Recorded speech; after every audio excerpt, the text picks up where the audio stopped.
S land ಸಿನಿಮಾದ trailer ಇವತ್ತು ಬಿಡುಗಡೆ ಆಗಿದ್ದು. ಸಿನಿಮಾದ ಟ್ರೈಲರ್ ಬಗ್ಗೆ ಮಾತಾಡೋಕ್ಕೆ ಸಿನಿಮಾದ ನಿರ್ದೇಶಕರಾದ ಜಡೇಶ್ ಅವರು ಮತ್ತು ಸಿನಿಮಾದ ನಿರ್ಮಾಪಕರಾದಂಥ ಹೇಮಂತ್ ಗೌಡ ಅವರು ನಮ್ಮ ಜೊತೆ ಇದ್ದಾರೆ. ಬನ್ನಿ ಮಾತಾಡ್ಸೋಣ. ಸರ್ ನಮಸ್ತೆ.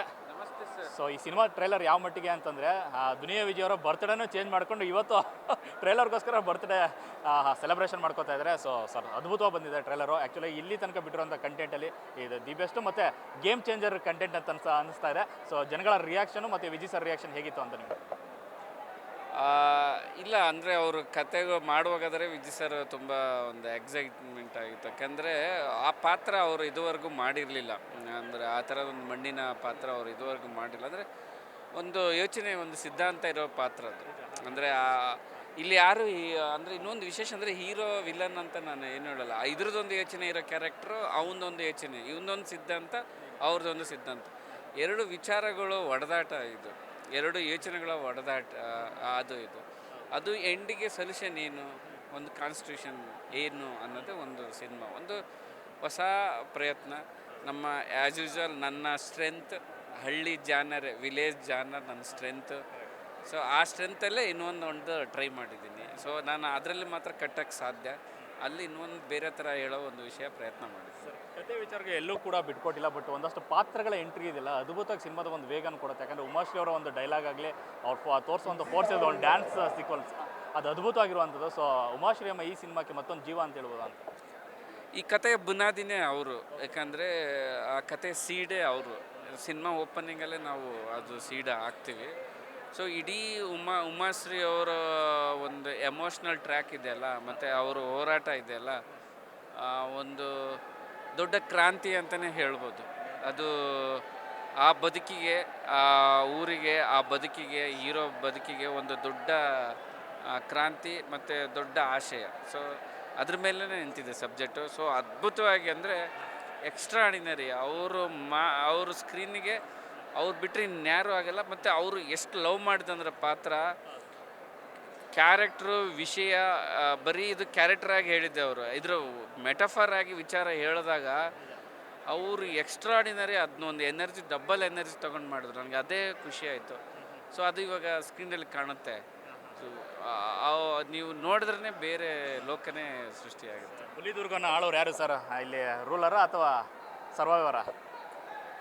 ಸರ್ ಅದೇ, ಇವಾಗ ರೂಲರ್ದು ಒಂದು ಸಿದ್ಧಾಂತ, ಸರ್ವೈವರ್ ಸಿದ್ಧಾಂತಗಳು. ಯಾವ ಸಿದ್ಧಾಂತ ಗೆಲ್ಲುತ್ತೆ? ಅವಳು ನಮ್ಮದೇ ಒಂದು ಸಿನಿಮಾ ನೋಡೋಣ. ರಿಯಲ್ ಹುಲಿ ಯಾರು ಅಂತ 23 ಗೊತ್ತಾಗುತ್ತೆ. ಹಾಗಾದರೆ ಸರ್ ಸಿನಿಮಾದಾಗ ಒಂದು ಕಂಟೆಂಟ್ ವಿಚಾರವಾಗಿ ಮಾತಾಡಿದ್ರೆ ಪ್ರತಿಯೊಂದು ಕಂಟೆಂಟು ಹೊಸ್ತನವನ್ನು ತೋರಿಸ್ತಾ ಇದೆ. ಸಿನಿಮಾದ ಟ್ರೈಲರ್ಗೆ ಈಗ ಜನ ಕೊಟ್ಟ ರಿವ್ಯೂ ಮತ್ತು ಅವ್ರಿಗೆ ಶಿಳ್ಳೆ ಚಪ್ಪಾಳೆನೇ ಗೊತ್ತಾಗ್ತದೆ ಯಾವ ಮಟ್ಟಿಗಿದೆ ಅನ್ನೋವಂಥದ್ದು.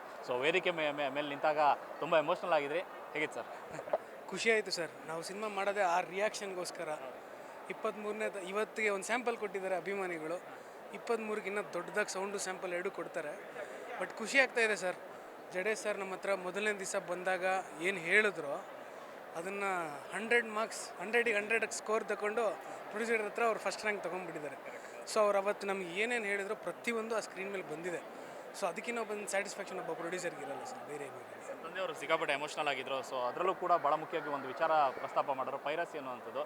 ಕಣ್ಣೀರಿಗೆ ಇಟ್ಟು ಹೇಳುವಂಥದ್ದು. ಯಾಕಂದರೆ ನಿರ್ಮಾಪಕರ ಪರಿಸ್ಥಿತಿ ಇವತ್ತು ಹಂಗಾಗಿದೆ ಇಂಡಸ್ಟ್ರಿ ಉಳಿಸ್ಕೊಳ್ಳುವಂಥ ವಿಚಾರದಲ್ಲಿ. ದೊಡ್ಡ ಸಿನಿಮಾ ಅಂತ ಬಂದಾಗ ಸಣ್ಣ ಸಿನಿಮಾ ಯಾವುದೇ ಆಗಲಿ ಈ ಥರದೊಂದು ಪೈರಸಿ ಅನ್ನುವಂಥದ್ದು ಇಡೀ ಕರ್ನಾಟಕ ಅಂದರೆ ಈಗಲೇ ಸಮಸ್ಯೆ ಇದೆ ಇಂಥದ್ರಿಂದ ಮತ್ತಷ್ಟು ಪಾತಾಳಿ ಇಳಿತಿರುವಂಥದ್ದು. ಈ ವಿಚಾರವಾಗಿ ಹೇಳೋದಾದ್ರೆ ಹೌದು ಸರ್, ಅದು ಖಂಡಿತವಾಗ್ಲೂ ನಿಜ. ಯಾಕೆ ಅಂದರೆ ನಮ್ಮ ಜಡೇಶ್ ಸರ್ ಈ ಕತೆಗೆ, ಈ ಚಿತ್ರಕ್ಕೆ 4 ವರ್ಷದಿಂದ ಅವ್ರದ್ದೊಂದು ಹೋರಾಟ. 1.5 ವರ್ಷದಿಂದ ಈ ಸಿನಿಮಾ ನಿರ್ಮಾಣ ಮಾಡಿ ರಿಲೀಸ್ ಮಾಡೋದು ನಮ್ಮದೊಂದು ಹೋರಾಟ. ವಿಜಯ್ ಸರ್ ಆಗಲಿ, ರಚಿತಾ ಮೇಡಮ್ ಆಗಲಿ, ರಾಜ್ ಬಿ ಶೆಟ್ಟಿ ಅವರೆಲ್ಲ, ಅವರು ಮಲ್ಟಿಪಲ್ ಸಿನಿಮಾ ಮಾಡಿ ಅವ್ರ ಡೇಟ್ಗಳಿದ್ರೂ ನಮ್ಗೆ ಡೇಟ್ ಕೊಟ್ಟು ಸಿನಿಮಾ ಮುಗಿಸ್ಬೇಕನ್ನೋದು ಹೋರಾಟ. ಎಲ್ಲರ ಹೋರಾಟ ಒಂದೇ, ಅತ್ಯುತ್ತಮವಾದ ಒಂದು ಚಿತ್ರ ಮಾಡಿಬಿಟ್ಟು ಜನರಿಗೆ ಪ್ರೇಕ್ಷಕರು ತೋರಿಸ್ಬೇಕು ಅಂತ. ಸರ್ ನಾವು ಏನಕ್ಕೆ ಸೌಂಡ್ ಡಿಸೈನ್ ಮಾಡ್ತೀವಿ, ಚೆನ್ನೈ, ಬಾಂಬೆ ಎಲ್ಲ DTS ಕಳಿಸ್ಬಿಟ್ಟು ರೆಕಾರ್ಡಿಂಗ್ ಮಾಡಿಸಿ, DI ಮುಂಬೈಯಲ್ಲಿ ಮಾಡಿಸಿ, ಎಲ್ಲ ಮಾಡಿಸಿ ನೀವು ಅದನ್ನು 4 ಇಂಚ್ ಫೋನಲ್ಲಿ ನೋಡಿಬಿಟ್ರೆ ಎಷ್ಟು ನೋವಾಗ್ಬೋದು ಒಬ್ಬ ನಿರ್ದೇಶಕನಿಗಾಗಲಿ, ಆದರೆ ನಟರಿಗೂ ಆಗಲಿ.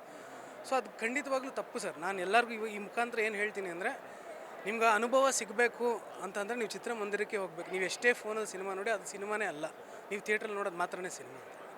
ವೇದಿಕೆ ಮೇಲೆ ಸರಿ ಹೇಳ್ತಾರೆ ಅಂದರೆ ಸಾರಥಿ ಫಿಲ್ಮ್ಸ್ ವನವಾಸ ಇದೆಲ್ಲ 14 ವರ್ಷದ ಅದನ್ನು ನೀವು ಕಳೀತಾ ಇದ್ರಿ, ಜೊತೆಗೆ ಆ ಥರದ್ದು ದೊಡ್ಡ ಮಟ್ಟದ ಓಪನಿಂಗ್ ಈಗಾಗಲೇ ಜನ ಕೊಡ್ತಾ ಇದ್ದಾರೆ, ಪ್ರೀತಿ ಕೊಡ್ತಾ ಇದ್ದಾರೆ. ಮತ್ತೊಂದು ವೇದಿಕೆಯಲ್ಲಿ ನಿಂತು ವಿಜಯ್ ಸರ್ ಮಾತನಾಡುವಾಗ ಅಭಿಮಾನಿಗಳಿಂದನೂ ಒಂದು ಪ್ರಮಾಣ ತಗೊಂಡ್ರೆ ಯಾರು ಕೂಡ ಮೊಬೈಲಲ್ಲಿ ನೋಡಲ್ಲ, ಪೈರಸಿ ನೋಡಲ್ಲ ಅಂತ.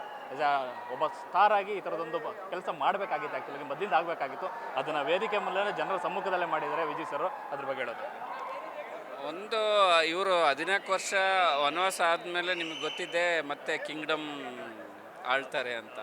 ಸೊ ಅವ್ರು 14 ವರ್ಷ ಆದಮೇಲೆ ಮತ್ತೆ ಬಂದು ರಾಜ್ಯಕ್ಕೆ ಮತ್ತೆ ರಾಜ ಆಗಿ ಇನ್ನಷ್ಟು ವರ್ಷ ಆಳ್ತಾರೆ. ಇವಾಗ ಅವರು ಇಂಡಸ್ಟ್ರಿಯಲ್ಲಿ ವನವಾಸದಲ್ಲಿದ್ದರು, ಇವಾಗ ಬಂದಿದ್ದಾರೆ ಮತ್ತೆ ರಾಜ್ಯ ಇಂಡಸ್ಟ್ರಿ ಅವ್ರದ್ದಾಗುತ್ತೆ. ಇಂಡಸ್ಟ್ರಿಯಲ್ಲಿ ಒಂದು ರೂಲ್ ಮಾಡ್ತಾರೆ. ಎಸ್ಪೆಷಲಿ ಸತ್ಯಪ್ರಕಾಶ್ ಸರ್ಗಿಂತ ಅವರು ಇವ್ರಿಗೆ ಹೇಮಂತ್ ಅವ್ರಿಗೆ ಸಿನಿಮಾ ನಾಲೆಡ್ಜ್ ತುಂಬ ಇದೆ. ಅವ್ರು ಸಿನಿಮಾ ನೋಡ್ತಾನೆ ಬೆಳೆದ್ರು. ಇಂಜಿನಿಯರಿಂಗ್ ಓದುವಾಗ ಆದ್ರೂ ಅವ್ರು ಲಂಡನ್ನಲ್ಲಿ ಅಲ್ಲೂ ವರ್ಕ್ ಓದ್ತಾ ಇರುವಾಗಾದ್ರೂ ಅಲ್ಲೂ ಸಿನಿಮಾನೇ. ಅಂದರೆ ತುಂಬ ಸಿನಿಮಾ ವಿಚಾರಗಳು, ವೆಬ್ ಸೀರೀಸ್ ನನಗೆ ಹೇಳ್ತಾ ಇರ್ತಾರೆ. ಎಷ್ಟು ಅಂದರೆ ಅಷ್ಟು ನಾಲೆಡ್ಜ್ ಇದೆ ಅವ್ರಿಗೆ. ಸೊ ಅವ್ರಿಗೆ ಕತೆ ಜಡ್ಜ್ ಮಾಡೋದು ಒಂದು ನಾಲೆಡ್ಜ್ ಇದೆ. ಸೊ ಆ ಸ್ಟ್ರೆಂತ್ ಇದೆ. ಅವ್ರ ಮೂಲಕ ಒಳ್ಳೆಯ ಸಿನಿಮಾಗಳು ಬರ್ಬೋದು. ಅವ್ರು ರೂಲ್ ಮಾಡ್ತಾರೆ, ಯಾಕೆಂದರೆ ವನವಾಸ ಆದ್ಮೇಲೆ ರೂಲ್ ಮಾಡಲೇಬೇಕು, ಮಾಡ್ತಾರೆ. ಆಮೇಲೆ ವಿಜಯ್ ಸರ್ ಫ್ಯಾನ್ಸಿಗೆ ಹೇಳೋದಿದೆಯಲ್ಲ, ನನಗೆ ಅದೇ ವಿಜಯ್ ಸರ್ದು ನಾವು ಆ್ಯಕ್ಚುಲಿ ನಾನು ದೂರದಲ್ಲಿ ನೋಡ್ಬೇಕಾದ್ರೆ ಸುಮ್ಮನೆ ಏನೋ ಅಂದ್ಕೊಂಡಿದ್ದೆ. ಅವರು ಪ್ರತಿಯೊಂದು ಮಾತು ಮುತ್ತು ಮಾಣಿಕ್ಯ ಥರನೇ ಮಾತಾಡೋದು. ಆ ಒಂದು ಅಭಿಮಾನಿಗಳನ್ನ ಎಷ್ಟು ನೀಟಾಗಿ, ಎಷ್ಟು ಯಾವುದೇ ಆದ ರೀತಿಯಲ್ಲಿ ಕನ್ವೆ ಮಾಡೋಕ್ಕೆ ಅವ್ರು ಮಾಡ್ತಾರೆ.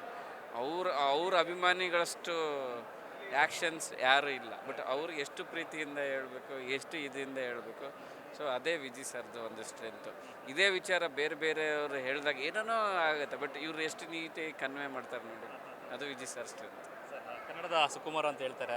ಜೊತೆಗೆ ಈ ವೇದಿಕೆ ಮೇಲೆ ಹೇಳ್ತಾರೆ, ಈ ಸಿನಿಮಾ ಏನು ಅಂತಂದರೆ ಏನು ಸೆಲೆಬ್ರೇಷನ್ ಆಫ್ ಈಕ್ವಾಲಿಟಿ ಅಂತ. ನಿಜವಾಗ್ಲೂ ಕಂಟೆಂಟ್ ನೋಡಿದಾಗ ಅನಿಸುತ್ತೆ ಸರ್, ಕನ್ನಡದಂಥ ಇಂಡಸ್ಟ್ರಿಗೆ ಈ ಥರದೊಂದು ಕಥೆಗಳು ಒಂದು ಟೈಮಲ್ಲಿ ಇತ್ತು ಸಿದ್ಲಿಂಗ ಅವ್ರ ಕಾಲದಲ್ಲಿ, ಅದು ಮತ್ತೆ ವಾಪಸ್ ಆಗ್ತಾರಂಥದ್ದು ಎಷ್ಟು ಖುಷಿ ಇದೆ ಅನ್ನೋದು ನಿಮ್ಮ ಸಿನಿಮಾ ಮೂಲಕ.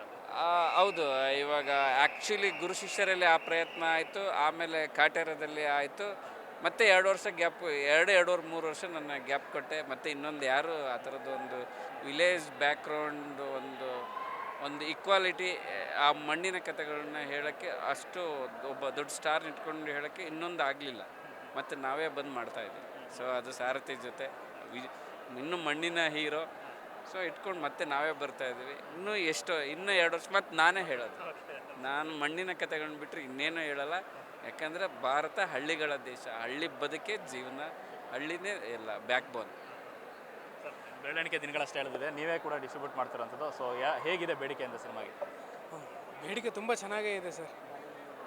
ಬರ್ತಾ ಇರೋದು ದೊಡ್ಡ ಸಿನಿಮಾ ನಮ್ಮದೇ, ಸ್ಟಾರ್ ಸಿನಿಮಾ ಆಗಿರೋದ್ರಿಂದ 100% ಈಗ ಮುಂದಿನ ವಾರಕ್ಕೂ ಯಾವ್ದು ದೊಡ್ಡ ಸಿನಿಮಾ ಇಲ್ಲ. ಹಂಗಾಗಿ 100% ಬೇಡಿಕೆ ಇದ್ದೇ ಇದೆ. ಸೊ ಅವ್ರು ಹೇಳ್ದಂಗೆ ಒಂದು ಕತೆ ಮಾಡಿಕೊಂಡ್ರೆ ಅದೊಂದು ದೇಹ ಮಾತ್ರ ಸರ್, ಅದಕ್ಕೆ ಉಸಿರು ಜೀವ ತುಂಬೋದು ನಮ್ಮ ವಿಜಯ್ ಸರ್. ಅದಕ್ಕೆ ನಾವೇನಿದ್ರು ಬಣ್ಣ ಹೊಡೆದ ಥರ ಬಟ್ಟೆ ಹಾಕ್ತೀವಿ ಅಷ್ಟೇ. ಬಟ್ ಆ ಜೀವಾಳ ಇದೆಯಲ್ಲ, ಜೀವಿಸ್ಬಿಟ್ಟಿದ್ದಾರೆ ಸರ್.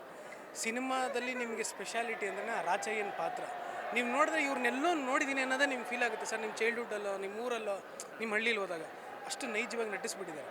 ಸೊ ನಾನು ಇಷ್ಟು ಮಾತ್ರ ಹೇಳ್ತೀನಿ, ಪೈರಸಿನ ಖಂಡಿತವಾಗ್ಲೂ ನಾವು ತಡಿಬೇಕು.